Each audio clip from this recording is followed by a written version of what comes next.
जय हिंद दोस्तों, स्वागत करता हूं मैं अपने यूट्यूब चैनल मैथ मुखिया पर। जैसा कि आप लोग को पता है कि रेलवे ग्रुप डी का एग्ज़ाम डेट आ गया है, जो कि 17 नवंबर से स्टार्ट है और दिसंबर के लास्ट तक पेपर चलेगा।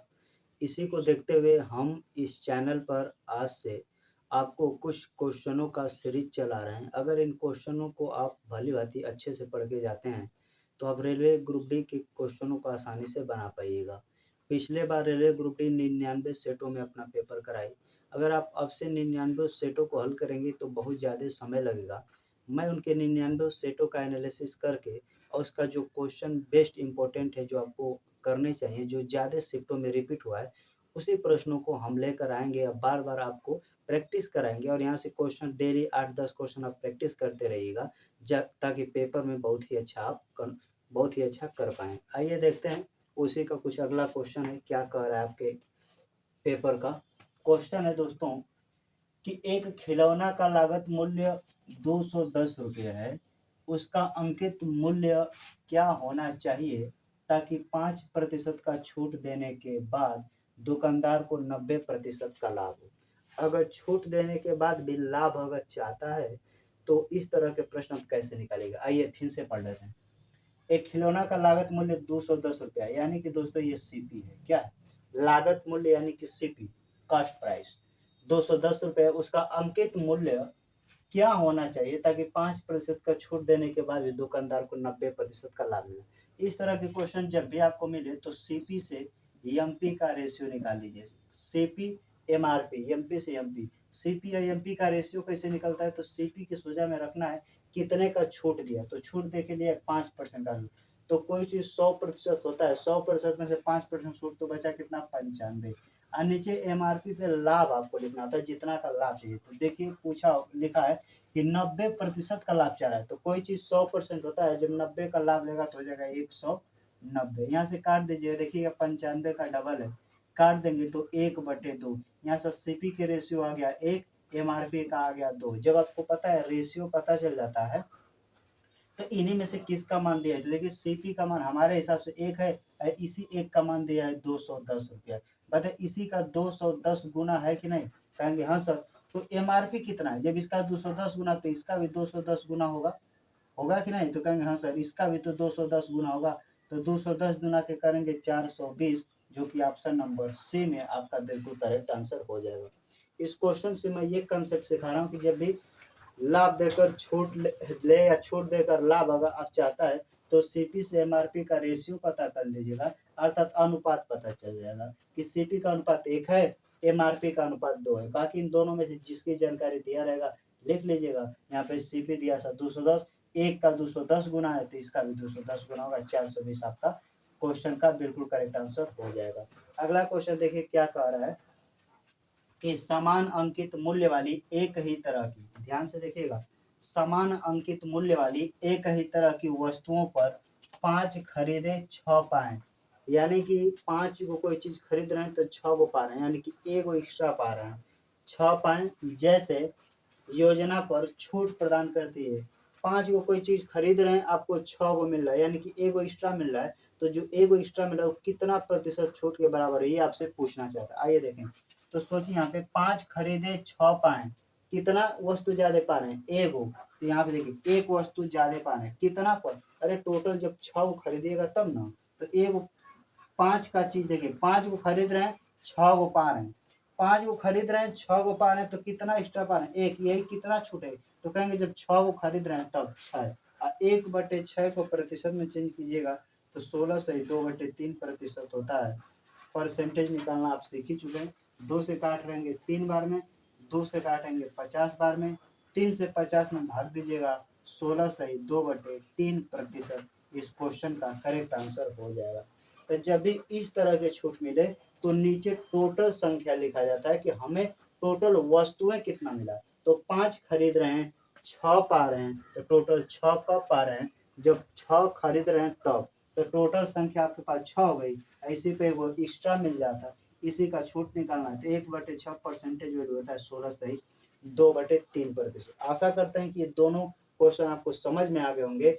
देखते हैं इसी पे हम अगला क्वेश्चन के आपसे क्या कह रहा है। आइए दोस्तों देखते हैं अगला क्वेश्चन क्या कर रहा है। इसी तरह के प्रश्न आपके रेलवे ग्रुप डी में पूछे जाते हैं। देखते हैं अगला क्वेश्चन। अगला क्वेश्चन कर रहा है कि दुकानदार एक मशीन पर 2 क्रमिक छूट प्रदान करता है जिस पर 18,000 रुपये अंकित है, ताकि उसका विक्रय मूल्य घटकर 12,960 रुपया हो जाए। यदि 10% और 1% क्रमिक छूट है तो x का मान क्या है। इस क्वेश्चन में अक्सर आप देखिएगा तो जो रहता है ओरिजिनल, यानी कि आपका लागत मूल्य दे देता है, यानी कि अंकित मूल्य देगा और अंतिम में विक्रय मूल्य देगा कि मैंने इतना का चीज है। यानी क्वेश्चन में आपको समझाऊं तो लिखा है 18,000 रुपये अंकित मूल्य था और 2 क्रमागत छूट दिया है, एगो 10% का छूट दिया है और दूसर का छूट पूछा है कि मैंने दोनों क्रमागत छूट कितने का दिया। पहला तो 10% बता दे रहा है, लेकिन दूसरा पूछ रहा है कि दोनों क्रमिक छूट देने के बाद मैंने 12,960 रुपये में बेचा तो दूसरी छूट कितना रही है। इस तरह के प्रश्न अक्सर कई एग्जाम में बने हैं। तो आइए सबसे बेस्ट तरीका क्या रहेगा उसको हम सीखते हैं।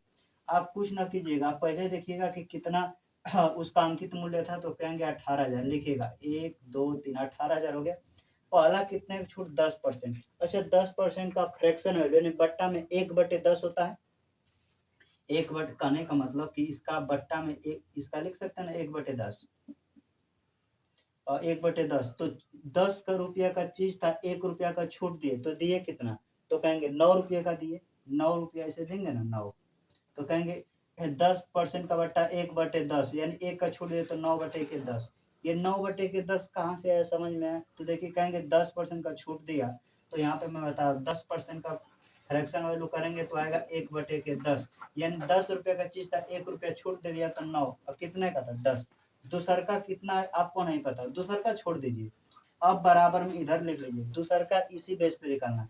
दूसर का को आपको छोड़ देना है और देखना है अब कितने का चीज बिका, तो लिखा है 12,960 रुपया। यहाँ से हम यानी कि ये अंकित मूल्य और विक्रय मूल्य का अनुपात निकाल लेंगे। हमेशा पैसे कीजिएगा, पहला छूट दे दिया तो रख लेंगे, दूसर का छूट नहीं दिया छोड़ दीजिए, लेकिन इतने का एमआरपी था यानी कि अंकित मूल्य था और इतना का बेच देता है। पहला छूट दिया, दूसर का कितना दिया नहीं पता छोड़ दिया। यहाँ से इनका अंकित मूल्य और एसपी यानी कि सेलिंग प्राइस का आप रेशियो निकाल लीजिएगा। देखिए 1 0 से 1 0 काट दें, 9 से काट दीजिए, 9 से काट दें, देखिए 9 एकम 9, 3 बचा 39, 9 3 27, 9 चौके 36, 3 9 चौके 36 से 0, 18 वठे 144, 1 0 से 1 0 और काट दीजिए, तो 18 वठे 10 बार में या 8 बार में, 2 से काटेंगे तो ये 5 बार में कट जाएगा, ये 4 बार में कट जाएगा।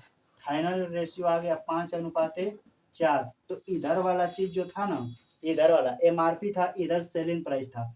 पहला तो 10% हो गया, यहाँ से अब तुलना करके निकालिएगा कि 5 रुपये का चीज था 4 रुपया में दे रहा है, कितना छूट दे रहा है, कह रहे हैं 1 रुपये का, कितने पर, तो छूट हमेशा एमआरपी पे दिया जाता है। एमआरपी का रेशियो 5 है, 5 निकाले, 1/5 का परसेंटेज में होता है 20%। आप डायरेक्ट दे सकते हैं 20%, नहीं तो आप परसेंटेज इस तरह निकाल सकते हैं, 5 से काट दीजिएगा आ जाएगा 20%। अक्सर इस तरह के प्रश्न जब भी देगा तो 2 को क्रमागत छूट में से एक वो छूट देगा, दूसर का पूछेगा, तो आपको कुछ नहीं करना है। कुछ लोग इसको 100 मानकर भी कर सकते हैं, या तो यहाँ पे एक मान के घटाकर, कई तरीके हैं, लेकिन ये वाला तरीका थोड़ा सा समय आपको बचाएगा। तो पहला 18,000 रुपये चीज था, पहले 10% छूट था तो 9/10, दूसर का पूछा था छोड़ दीजिए, बराबर में फिर कितना का बेच रहा है इतना, तो काटने के बाद जो फाइनल रेशियो आ जाएगा एमआरपी और एसपी का रेशियो आ जाएगा, फिर देख लीजिएगा कितना बढ़ाकर छूट दिया है, बाकी आप निकाल लेंगे। अगला क्वेश्चन देखिए, कर एक दुकानदार 5% और 4% की क्रमिक छूट प्रदान करता है जो कि एकल छूट के बराबर है। इसका मतलब है कि 2 छूट एक एकल छूट के बराबर है। इसके लगाने का तो इसे कई तरीके हैं, लेकिन सबसे आसान तरीका क्या है आइए हम आपको बता रहे हैं। तो 5% और 4% की एकल छूट बताइए। तो एकल छूट निकालने का दोस्तों यही तरीका है, आप ऐसे भी लगा सकते हैं, a प्लस बी माइनस ए गुणे बी बटे का 100। इससे एकल छूट आप निकाल सकते हैं, लेकिन जब फ्रैक्शन में रहता है तो आपको अनुपात का यूज करना चाहिए। हालांकि ये सिंपल डाटा इसलिए मैं इस पे यूज कर रहा हूँ। तो ए के जगह पर 5 रख दीजिएगा, बी के जगह पर 4 रख दीजिएगा, एकल छूट निकाले तो कहेंगे 5 + 4, एक बार माइनस करके 5 × 4 बटे का 100 कर दीजिएगा। 5 में 4 जोड़ेंगे 9 माइनस, देखिए 5 का गुणा करें 4 से काट दीजिए 25 बार में, 5 से काटेंगे 5 एकम 5, 5 से काटेंगे 5, 1/5 को क्या लिख सकते हैं, तो 1/5 में भाग देंगे तो 0.2 आएगा, और 0.2 आएगा, यहाँ पे आप लिख सकते हैं 0.2। एक में जब 5 से भाग देंगे तो 0 लगाएंगे, एक 0 हो जाएगा, तो आप कहेंगे ना 0.2 सर 0.2, और जब 9 में से 0.2 घटाएंगे तो आंसर आएगा 8.8।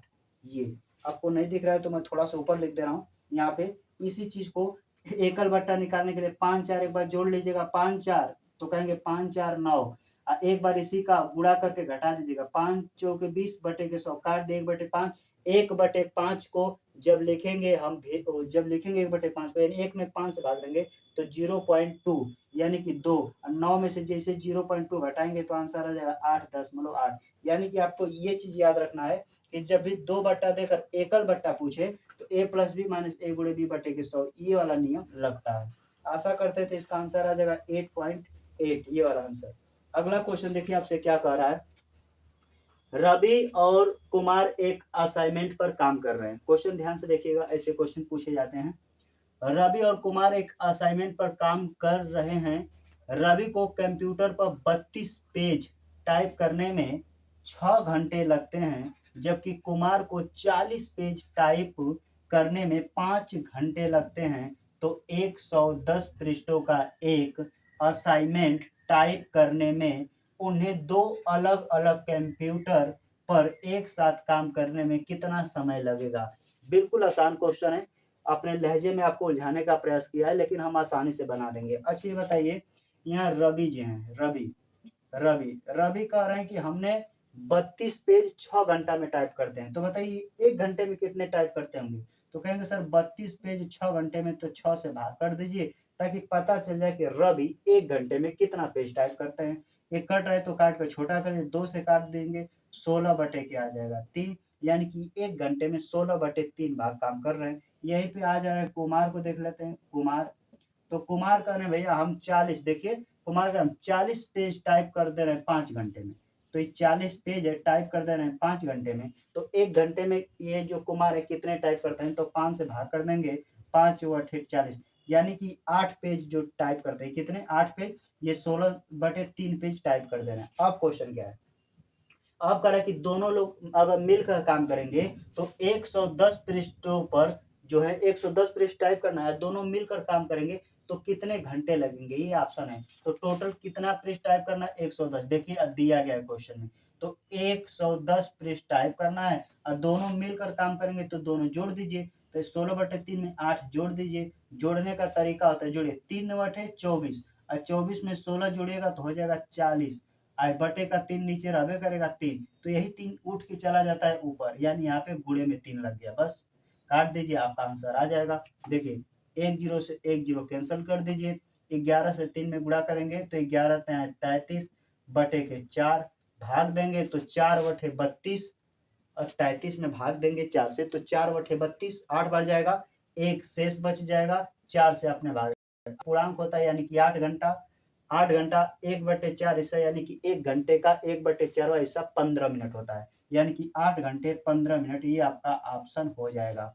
यहाँ से देखिए 8 घंटा 1/4 1 घंटे का 15 मिनट, यानी इसको घंटा में बताएंगे, अब मिनट में बदलने के फिर 60 से गुणा कर दीजिएगा, 4 से काट देंगे 15 मिनट, तो 8 घंटे 15 मिनट ये आपका आंसर हो जाएगा। 8 घंटे 15 मिनट ये आपका आंसर हो जाएगा। याद रखिएगा ग्रुप डी के लिए ये प्रैक्टिस सीजन में चला रहा हूँ कि अगर ऐसे क्वेश्चन अगर पढ़ के जाएंगे पेपर में तो आपको बहुत ही ज्यादा हेल्प मिल सकता है कि ऐसे क्वेश्चन आते हैं पेपर में।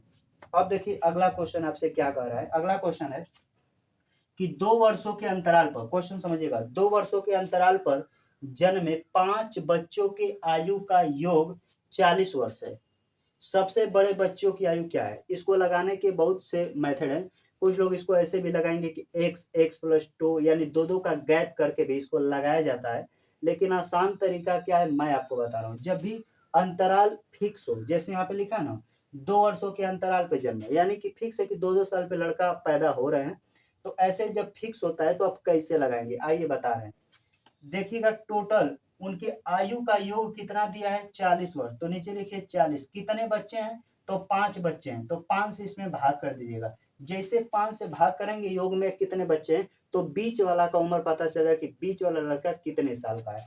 तो भाग कर दे 5 × 40, भाग कर दे 5 से, जैसे 40 में भागे 8 वर्ष। ये 8 वर्ष क्या आया है? ये 8 वर्ष बीच वाला लड़का का आयु आ गया है।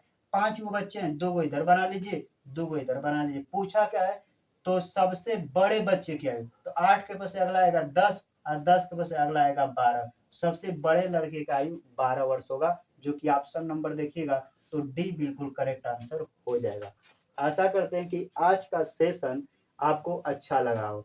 अगर वीडियो अच्छा लगा हो तो लाइक करें। मिलते हैं हम नेक्स्ट वीडियो के साथ। वीडियो देखने के लिए धन्यवाद। आज से हम ऐसा ही क्वेश्चन आपको कराएंगे ताकि पेपर में बहुत ही आपको हेल्प मिल सके। तो वीडियो देखने के लिए धन्यवाद।